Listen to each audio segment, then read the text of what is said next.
Okay, good morning, everybody. I'm James Rogers, the co-founder and director of research here at the Council on Geostrategy. It's good to be hosting this last panel. So yesterday we focused on the art of admiralty, deterrence, and the alignment of allies and partners in maritime coalitions for the common good. This morning we looked into the importance of innovation in naval operations, which is critical for a small but potent sea power state to compete and succeed in a maritime century. This final panel will end the conference by zooming out to look at how industrial and national strength can be fused together to maximize our geopolitical leverage, i.e. the statecraft dimension.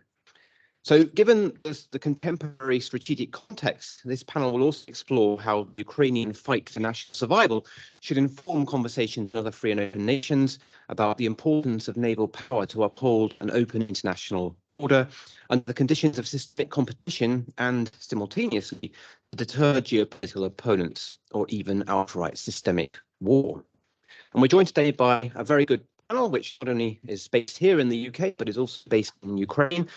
I'll say a few words about each of them. Our first speaker will be Abby Clayton. She's the Director of Future Programs, Rolls-Royce Submarines. She's going to start off by talking about the nuclear enterprise, one of the key points of the integrated review refresh, and also connected, of course, with the AUKUS submarine program and an area of national strategic advantage for the UK. We'll then move on to hear from Mike Knott, who is the Maritime Capabilities Advisor for BAE Systems. He's going to talk about the defence industrial base, particularly in the context of national resilience, economic prosperity, and delivering also the skills required by the nation for the enhancement of the marine industrial base. Then we'll move over, having covered the steel dimension, we'll move over to cover the statecraft dimension, and we'll hear from Alina Frolova. And she's the deputy chair of the Centre for Defence Strategies, which is a think tank based in Ukraine. Previously, she was the defence minister, deputy minister of defence of Ukraine. She's going to talk about the Black Sea and Ukraine's experiences in resisting Russia's renewed aggression, started, of course, last February 2022. And then finally, Professor J. Gaskarth, Professor of Foreign Policy and International Relations at the Open University, we'll talk about how the Navy and the allies and friends of the Navy can control the maritime identity of the country and also to project forward to control its maritime future. So I will hand over firstly to Abby, and the central question is, how do we blend steel and statecraft for common national purpose? Thank you, James. Good morning, everybody. So, as James said, I'm from Rolls-Royce Submarines. I lead our future programmes area. So, whilst that gives me the pleasure of actually working through our UK submarine fleet and our new programmes, such as SS and AUKUS, I also get to look at some of our novel nuclear activities and actually how we leverage some of our nuclear capabilities, which have been hard fought, hard won, and hard kept over the last 50 or 60 years for us to kind of keep moving forward. And there are a lot of technological changes and advances within that I think we can really bring to bear. So I'm really going to focus on sort of power and that resilience that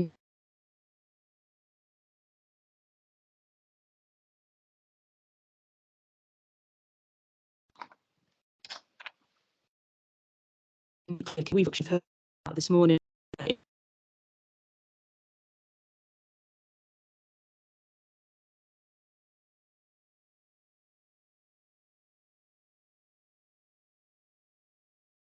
We go those people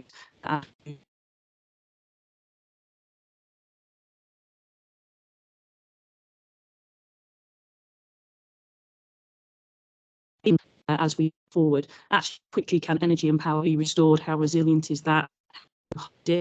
And we've seen the knock-on of that on energy prices in the UK and globally, which clearly, as you start to think around actually how our navies run primarily on fossil fuels, the huge bill that goes along with that includes logistics, supply and transport that kind of goes through that. So I think we've got a shared mission in meeting those challenges and how we protect our national infrastructure and the integrity and security of that, and make sure we maintain the freedom of navigation and freedom of operation from others as we go through that. And that will call upon every part of our armed forces to go through that to make sure we can continue that excellence. But that also means industry needs to be part of that as well. to understand those challenges, but to bring to the fore different technologies that can be used to help combat these areas. Now, the added extra challenge that we've all got is the climate crisis that sits around us as well. That obviously cannot be ignored. And whether you believe it's net zero by 2035, 2040 or 2050, all those dates are a mix in various command papers.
How that affects that whole battlefield. So multi-domain integration. We're seeing increasing energy demand on the battlefield. This morning, even we've talked around lasers on ships. Well, they've got to be powered by something. And whilst that might be by traditional fossil fuels today, actually that means you still have a dependence on a logistics chain. You still got to get fuel to those ships. You've still got to keep them going. And actually there might be alternatives out there as we kind of get through those energy power hungry platforms that are forming.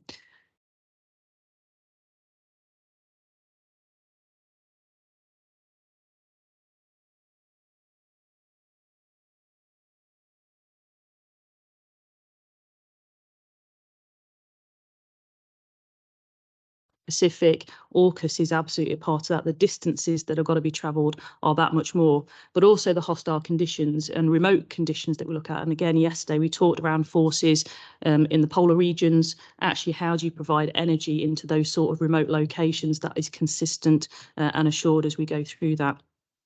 So this transformational battlefield then and power through sort of technologies really must drive towards resilience, density, adaptability, cleanliness, system security and logistical simplicity. So those are the things that really need to drive us as we go forward.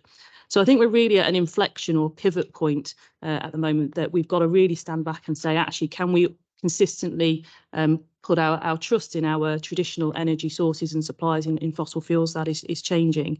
Those are the sorts of things that can currently be ransomed for us. And actually, is that a place that we really want to be as we move forward?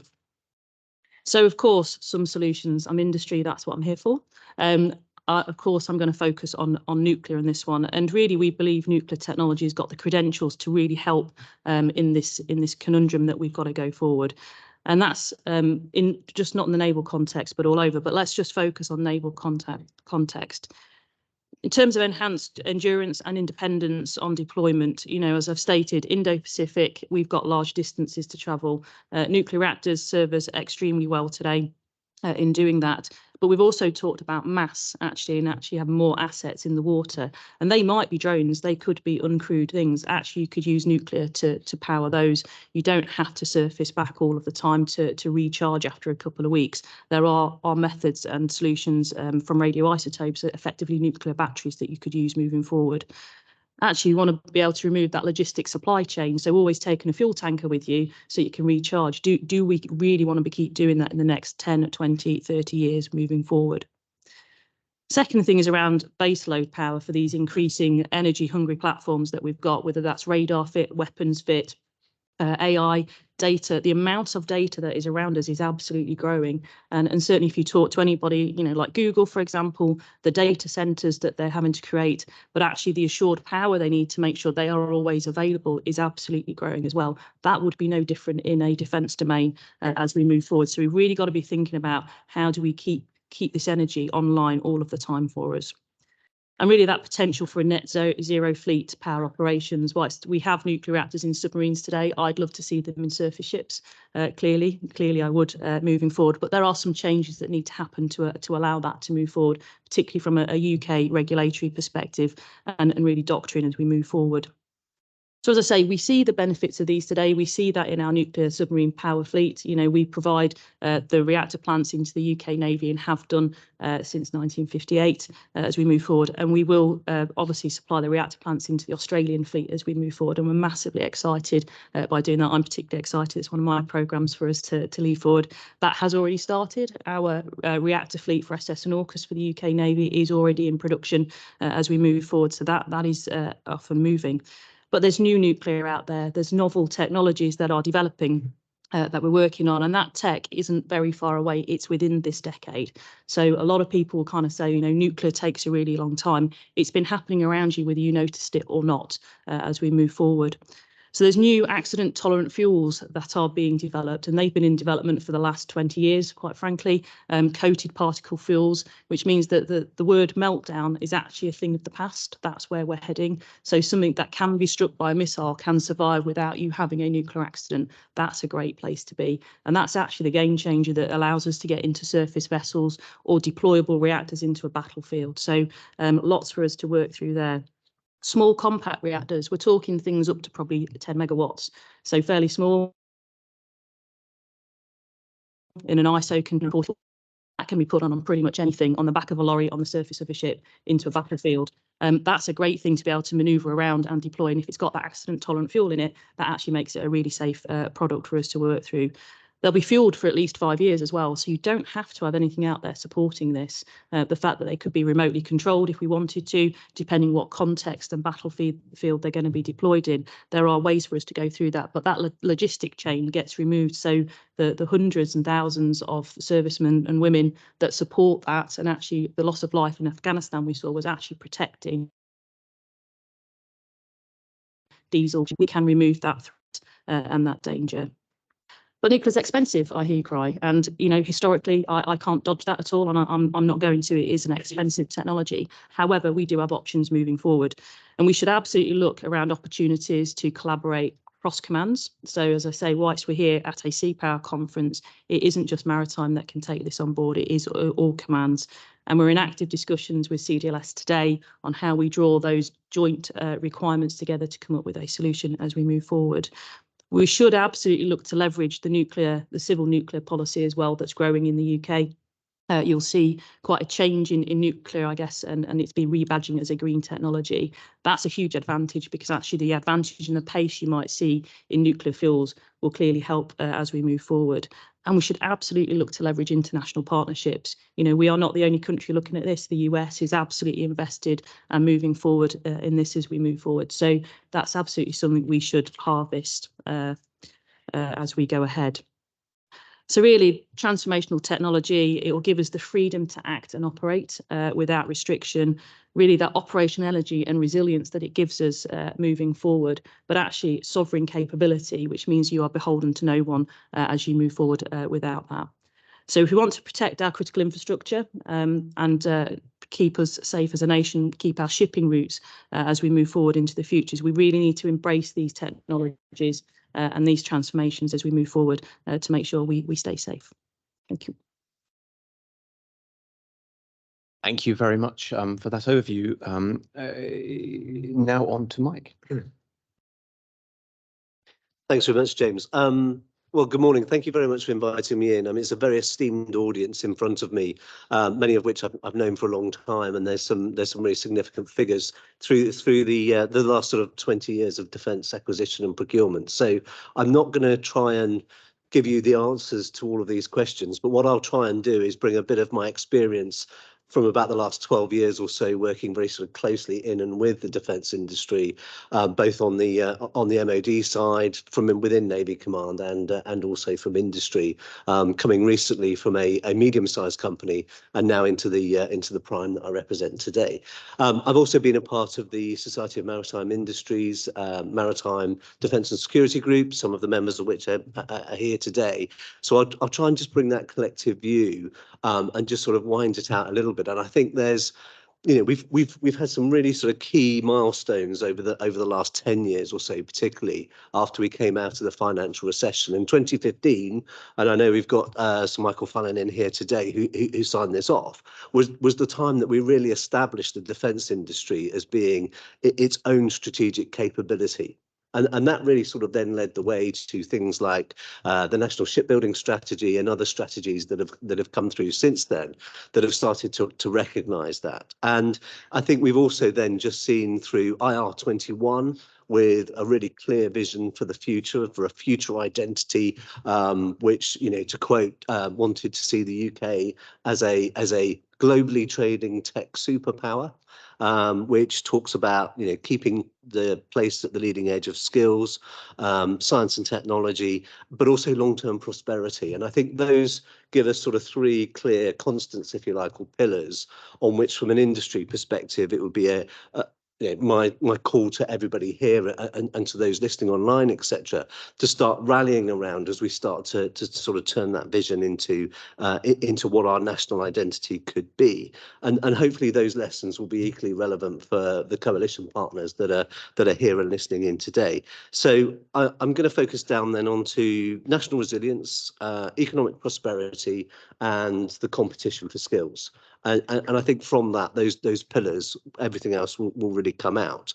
I also, just before we go into that, I just also want to recognise, I think, what an exciting time it is for the maritime. And, certainly we in industry are sensing that and seeing that and are ramping up to respond.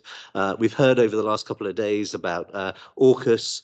We've got more certainty in the strategic programmes around submarine building, shipbuilding, but also what we're seeing, and we've heard so eloquently from Admirals Ben and James and the others, how that's now being turned into an understanding of where we need to be in terms of the enabling systems and weaponry that go from those platforms, and it being not just about the platform but the systems and the effectors of the enablers in a sense inside.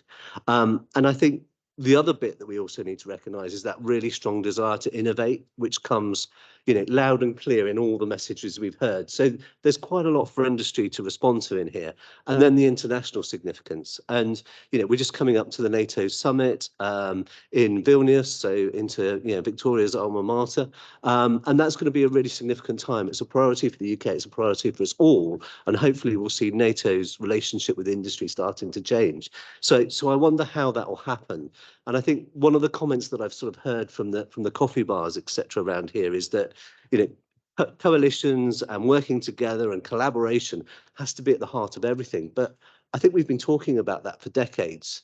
And so the question I therefore would ask is, what is it that's stopping us? And do we actually need, a new construct for alliancing that allows the right sharing of information, the right exchange frameworks that allow risk and reward to be equitably shared, both between nations, but also between companies? Maybe that's at the heart of why we're still talking and not doing as much collaboration as we would want. There is collaboration going on, but we maybe want more of it. So coming to national resilience, I think, but firstly, Lord really neatly summed it up and says that he wants partners, not just contractors.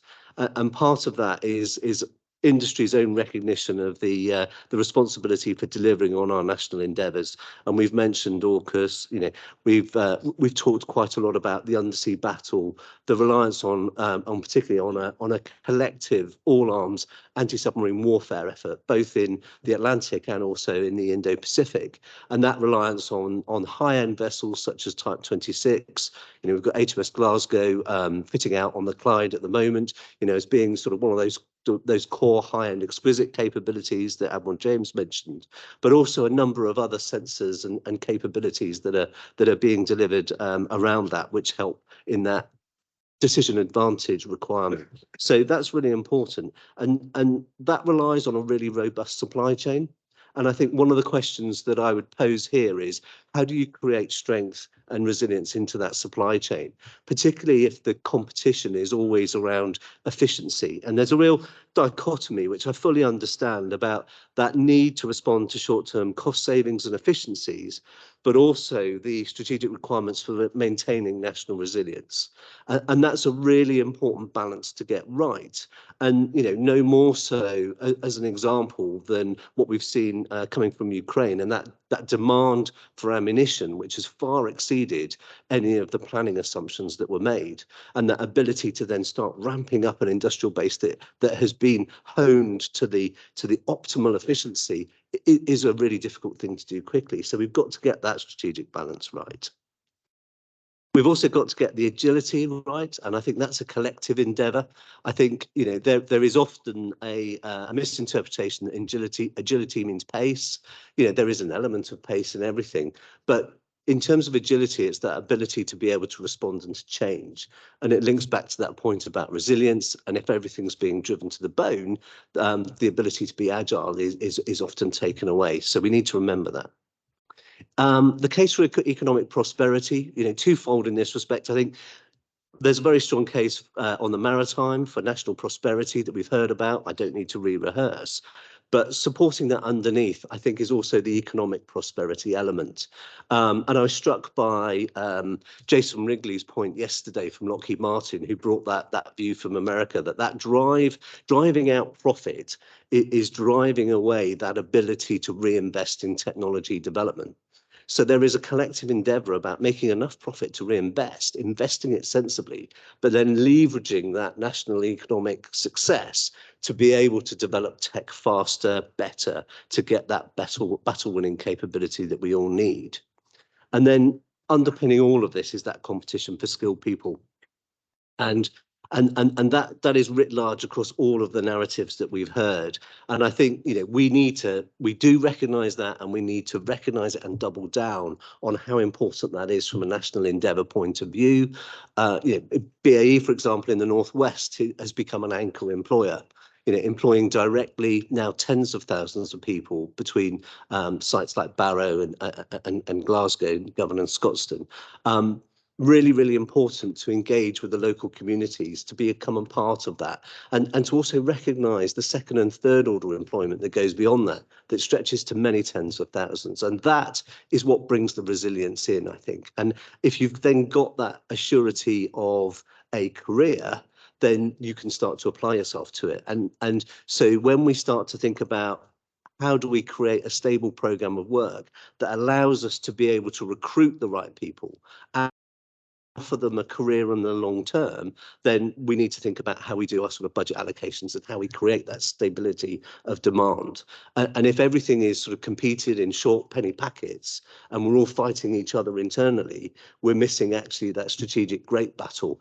And as we've heard from so many people, the pacing threat, the external threat, you know, is far bigger than the internal competition. So we need to somehow get to a place that we're collectively able to have that stability that allows us to invest in confidence in the people and skills. And we've got to get children excited about engineering and technology. You know, it's got to start at school. You know, right down at, you know, key stage 1 and onwards, it's got to be the thing that people want to do because it's exciting. And if we get behind that, then I think we really can shape the national identity. I think it's possible, but I think it takes action. And hopefully I was able to just sort of capture some of those actions that are required, that the great brains in this room can start to then to think and work out how we can actually navigate our way through this. And I think my sort of final challenge really as I leave this, and thank you for listening, is what's going to change? You know, can we all reflect on what's going to change as a result of the great sort of points that have been made throughout this conference? Thank you. Thank you very much, Mike. That's a really interesting overview, and one we can certainly get to grips with, I think, in the questions and answers in the discussion, as of course was the discussion on the nuclear dimension. So with the steel dimension focused on, we can now move over to look at the statecraft dimension. Of course, there is connectivity between the two, but it's now time to hand over to Alina in Ukraine. Can you hear us? Yeah, I do. Do you hear me? We do indeed. So yeah. Please, you now have your 5 to 7 minutes. We're very interested to hear what you have to say about the situation in the Black Sea region, and particularly in relation to Ukraine as it resists Russia's aggressive thrusts. First of all, I'm so sorry not being able to be present in person, and hope next year I'll manage it. but sometimes life brings the surprises. So Black Sea, I was just listening for discussions for the last 2 days, and I was reading the concept of the panel which you mentioned, and I think that something which happened in Black and Azov Sea, actually, this is lack of strategy, what you called sea blindness. And that's what led actually to the situation when we just all now have to focus on the maritime domain, because we saw the importance, and we saw the importance not only from the point of view of illegal aggression, occupation, but from the many other points, like economical development, because the Ukraine, for example, has 30% of its borders, like a borderline, is maritime. 40% of the economy of all the areas which are connected to the sea are dependent from maritime, and actually that's all blocked. We're losing huge money not only because of war, but because we cannot make the normal trade. And you see it from the grain perspective. You also probably didn't mention the perspective of gas layers, which Ukraine and Romania has in the Black Sea, and which are quite huge and can be like a very, can cover the requests of Ukraine and can cover the requests of Europe. And we cannot like deal with them, we cannot drill them because of aggression. And what I've heard from UK friends, they said that there were even felt lack of sunflower oil for fish and chips, because Ukraine happened to be one of the biggest suppliers to UK of all this. So all these components, they just demonstrate that this is not only about the a normal trade, but this is sometimes about the survival of many countries. If we analyze from the security point of view, the actual occupation of Crimea enabled Russia to project power not only in the Black Sea, but also Middle East, North Africa, and Mediterranean. And they actually integrated the north and southern parts of its bubble of insecurity, A280 architecture, and lessened the strategic depths of NATO and partner nations for us. And do not forget that Black Sea has the NATO countries, like a literal states, which actually are not able now to do and to operate normally, no in Danube, no in the Black Sea. And I think that the absence of the NATO and absence of the key nations in the Black Sea and neglecting its interests in the Black Sea led to this all this situation. However, you mentioned here some kind of the explorer of national identity in the maritime age. And this is the problem for Ukraine, because Ukraine never identified itself, although we have like a huge, this like a borderline sea line, we never identified ourselves as the maritime nation. We didn't have these ambitions. And that played like a very substantial negative role. The work has started just before the war, then it was suspended because of this like a full aggression. Now we come back to identifying our mission, the mission of Crimea, the mission of Ukraine, and our ambitions and visions as a maritime nation. But I think the same problem is with many Black Sea nations, those who are partnering to us. We don't see the common position of Romania, Bulgaria. We see how the Georgia and Turkey positions are different. So there are like some kind of unification of voices in this situation, and that's also makes us weaker. Refer to some points which were like said by previous panelists. I'd like to say that what we see now, that Ukraine still was able to make not very bad strategy of sea denial. We didn't have amphibious operations, although we expected them. And we were quite successful in reaching some part of Navy of Russian Federation and to destroy it. And this happened only because of the creativity and innovations.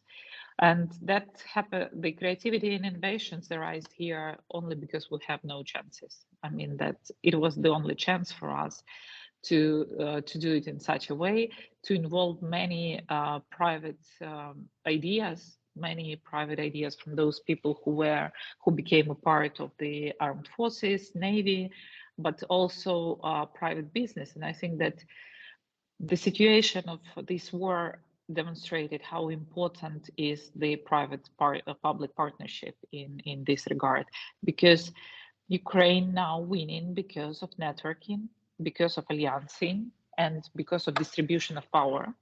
So we are not so easy to be catched up because we don't have a big systems. We have like a smaller distribution, and we use all the possible weapons and munition to reach the Russians, including some kind of yet in development technologies like amphibious, like the UA amphibious and so on.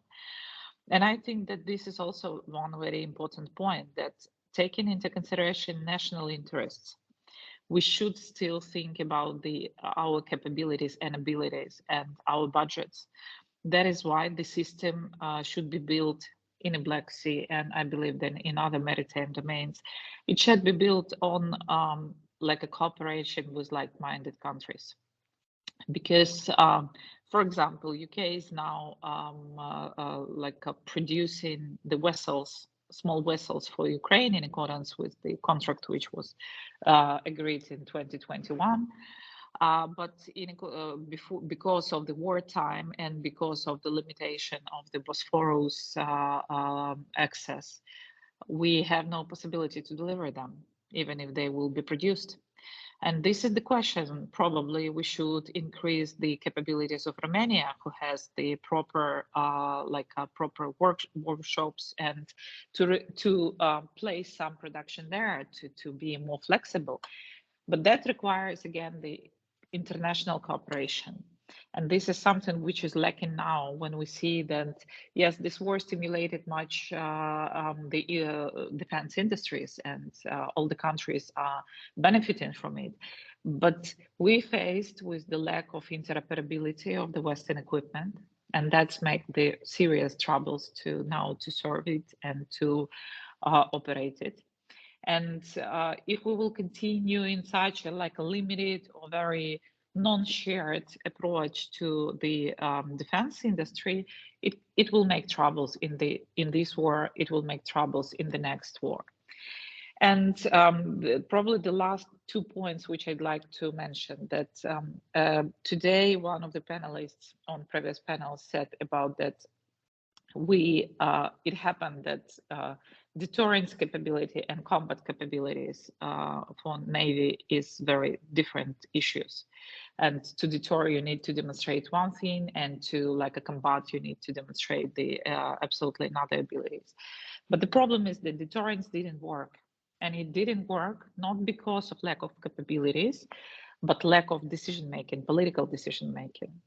And this is also the issue which should be raised and somehow rethinking, because I think that I will say now very strange maybe idea for post-Second World War world, but we need to give more voice to military personnel, because military perfectly knew before this war that this war will happen, but political influence of the military devices was quite low.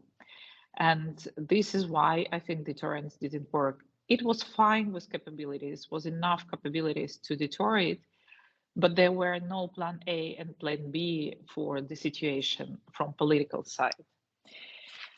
So just to finalize now, I think that very important is distribution, very important is agility, very important is networking, alliancing. And I think that really combination of new technology and creativity and some kind of distribution of these access to the defense industry for smaller and more flexible companies and innovations would bring a benefit to everyone. But I do believe in strong alliances, and I still believe that only together, only with combined forces, we can establish peace in the Black Sea, and we can somehow deter or postpone the next war in the next regions. Thank you.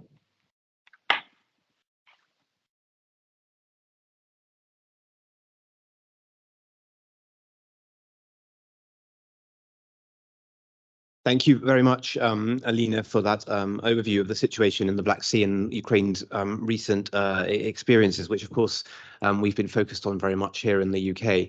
And I think the situation in the Black Sea has much to tell us about our own country and the focus that it has had on various points of European security, both the Baltic and, of course, the Black Sea. Perhaps it's the case that the Black Sea was a bit of the Cinderella sister of sort of areas of Europe, with the focus on the Baltic. But of course, we now have to focus much more on your region than we have perhaps in the past. But over now to Jamie, who will talk about how we can nurture a sea power state identity going forward. Well, your 5 or 10 minutes.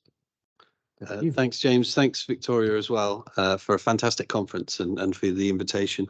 I'm actually going to talk about the culture wars. So I know you're all looking forward to that conversation.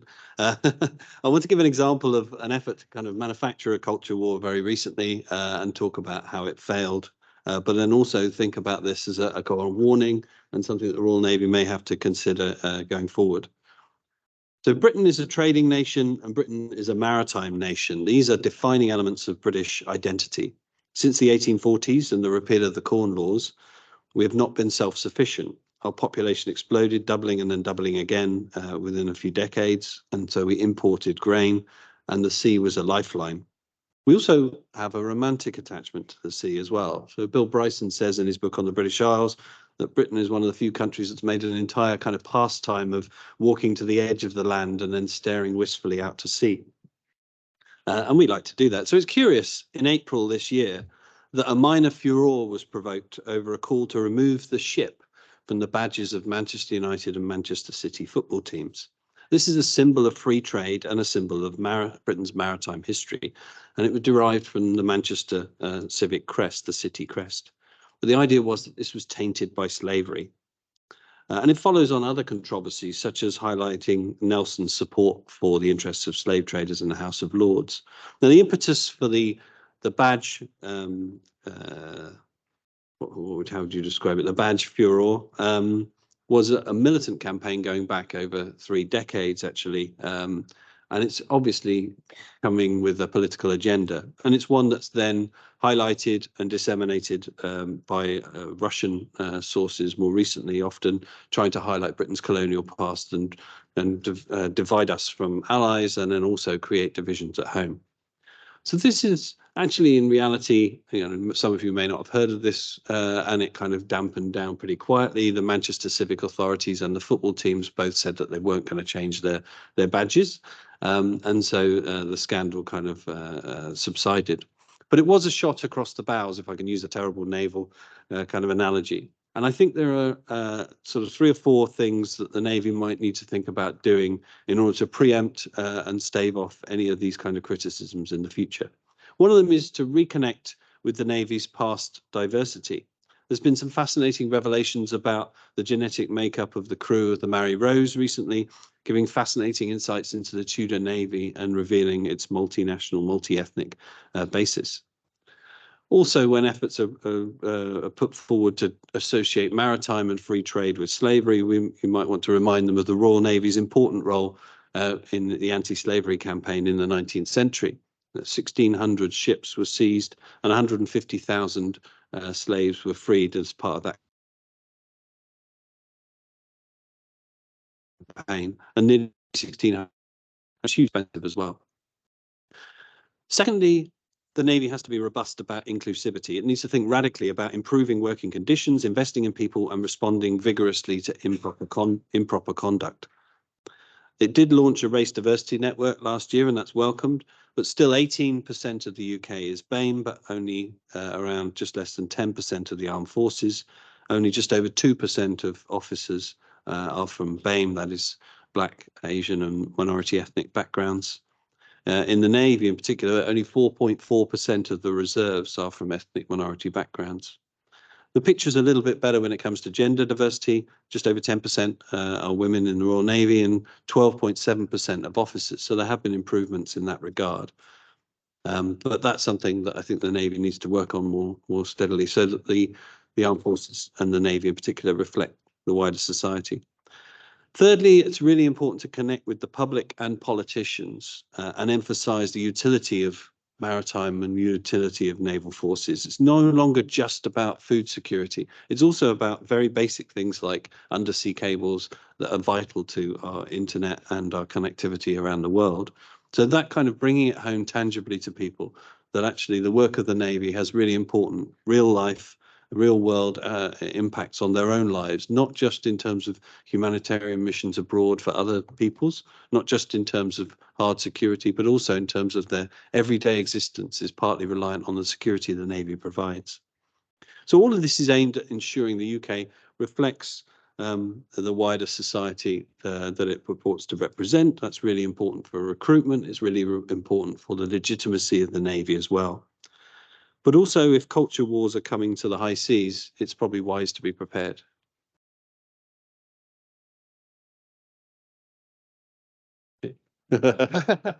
Okay, thank you very much, Jamie, for that quite abrupt ending. I But can there's go on, plenty, but plenty there to think about, and I think plenty there to think about in relation to some of the other discussions that we've been having over the last couple of days, particularly in terms of the idea of sort of statecraft, this idea that you shouldn't sit back and wait for your opponent, whatever form that might take, to seize the initiative and force you into a responsive posture. You need to have an active or even a proactive approach. You need to be a first mover. You need to be prepared to shape, and that's the terminology used in the integrated review refresh. We need to be prepared to shape the international environment. We also need to perhaps be ready to shape the domestic environment, given that there are increasing connectivities between the two.